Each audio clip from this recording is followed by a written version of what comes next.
Hello everyone, welcome back to my channel. আসসালামু আলাইকুম। সবাই কেমন আছেন? আশা করি সবাই ভালো আছেন। আলহামদুলিল্লাহ, আমিও অনেক ভালো আছি।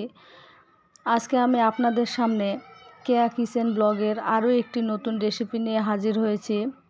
আজকের রেসিপি চাল কুমড়ো দিয়ে চিংড়ি মাছ রান্না।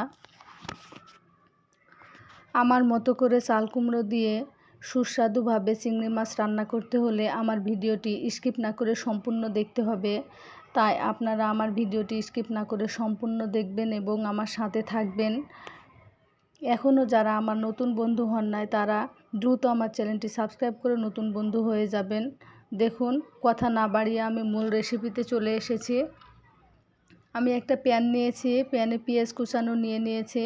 এবারে আমি পরিমাণ মতো তেল দিয়ে দিলাম।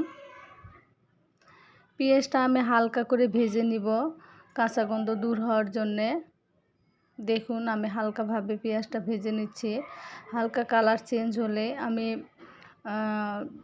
মশলা অ্যাড করব। দেখতে থাকুন আপনারা আমি কিভাবে রান্নাটা করি। আর আমার মতো রান্না করতে হলে আমার সাথে কিন্তু থাকতেই হবে। দেখুন, পেঁয়াজটা হালকা করে ভেজে নেওয়া হয়ে গেছে। এবারে আমি আদা রসুনের পেস্ট অ্যাড করে দিলাম। দেখুন, এবং আমি আদা রসুনের কাঁচা গন্ধটা যাওয়া পর্যন্ত ভালোভাবে ভেজে নেব।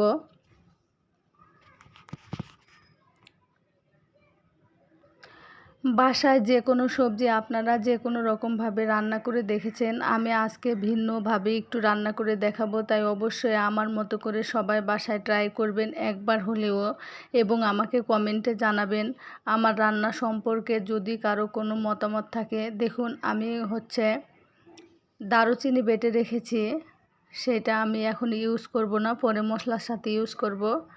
এখন শুধু আদা রসুনটাই দিয়েছি, কাঁচা গন্ধ যাওয়া পর্যন্ত ভেজে নিব।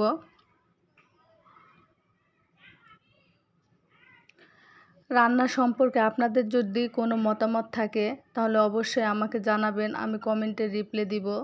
দেখুন, এবারে আমি গুঁড়ো মশলা ইউজ করছি, ধনিয়া গুঁড়ো, জিরে গুঁড়ো, মরিচ গুঁড়ো, হলুদ গুঁড়ো এবং পরিমাণ মতো লবণ, তেজপাতা সবগুলো আমি একসাথে এবার মিশিয়ে নিচ্ছি। ভালোভাবে নেড়েচেড়ে মিশিয়ে নিব তেলের সাথে। দেখতে থাকুন।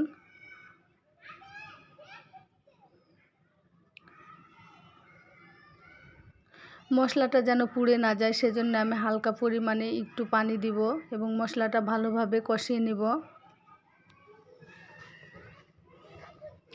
আপনারা আমার সাথে থাকলে আমার খুব ভালো লাগে। আপনারা যখন আমাকে কমেন্ট করেন আমার অনেক ভালো লাগে। তাই আমার সাথে যুক্ত থাকবেন এবং আমাকে সব কিছু কমেন্টে জানাবেন। যদি কোনো ভুল করে থাকি সেটাও জানাবেন, আমি রিপ্লাই দিব আপনাদের কাছে। দেখুন, এবারে আমার মশলাটা কষানো হয়ে গেছে, উপরে তেল চলে এসেছে, দেখতেই পাচ্ছেন আমার মশলাটা অনেক ভালোভাবে কষানো হয়ে গেছে। এবারে আমি চিংড়ি মাছগুলো অ্যাড করে দিলাম। ভালোভাবে চিংড়ি মাছগুলো কষিয়ে নিব।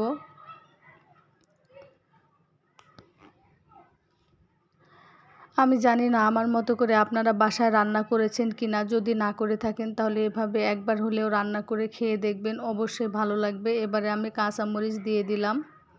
হালকা ভিতরটা চিড়ে নিয়েছি, পুরোটাই একদম ফাঁকা করে দেই নাই, দুই ভাগ করে দেই নাই, শুধু মধ্যটা একটু চিড়ে আমি কাঁচামরিচ অ্যাড করেছি। এবারে ভালো মতো আমি মাছগুলো কষিয়ে নিলাম। এবারে দেখুন, আমি চাল কুমড়োটা হালকা সিদ্ধ করে রেখেছি, পুরোটাই সিদ্ধ করি নাই। এখন আমি অ্যাড করে দিলাম। আমি রান্নার সুবিধার কারণে চাল কুমড়োটা সিদ্ধ করে নিয়েছি আগে সিদ্ধ করে নিলে রান্নাটা অনেক ভালো হয়। এখন আমি আরও 15 মিনিট রান্না করব, কারণ চাল কুমড়ো আমার পুরোপুরি সিদ্ধ নেই। সেজন্য আমি আরও 15 মিনিট মতো রান্না করব। দেখতে থাকুন আপনারা। দেখুন, আমার রান্নাটা প্রায় শেষ। এবারে আমি পরিবেশন করে ফিরে আসবো আপনাদের সামনে। আমি আবারও বলতেছি, এখনও যারা আমার নতুন বন্ধু হন নাই তারা অবশ্যই আমার চ্যানেলটি সাবস্ক্রাইব করে আমার পাশে থাকবেন এবং বেল আইকন বাজিয়ে সবাই আমার নতুন বন্ধু হয়ে যাবেন। দেখুন রান্নাটা কি সুন্দর হয়েছে, দেখলেই বুঝতে পারছেন। এবারে আমার রান্না শেষ, আমি পরিবেশন করে ফিরে আসলাম। কালারটা দেখলেই বুঝতে পারছেন কি লোভনীয় হয়েছে। তাই আমার অনুরোধ, বাসায় একবার হলেও বানাবেন এবং আমাকে কমেন্টে জানাবেন। কালার দেখলেই বোঝা যায় অনেক সময়, দেখতেই পাচ্ছেন। ওকে বন্ধুরা, আমার রান্নার ভিডিওটি যদি আপনাদের কাছে সবার ভালো লাগে তাহলে আমার ভিডিওতে লাইক কমেন্ট শেয়ার করে দিবেন এবং আমার চ্যানেলটি সাবস্ক্রাইব করে দিবেন। সবাই ভালো থাকবেন, সুস্থ থাকবেন এবং আমার জন্য দোয়া রাখবেন। আমিও আপনাদের জন্য দোয়া রাখবো ইনশাল্লাহ। সবাই সুস্থ থাকুন, ভালো থাকুন। আজকের ভিডিওটি এ পর্যন্তই। আল্লাহ হাফেজ।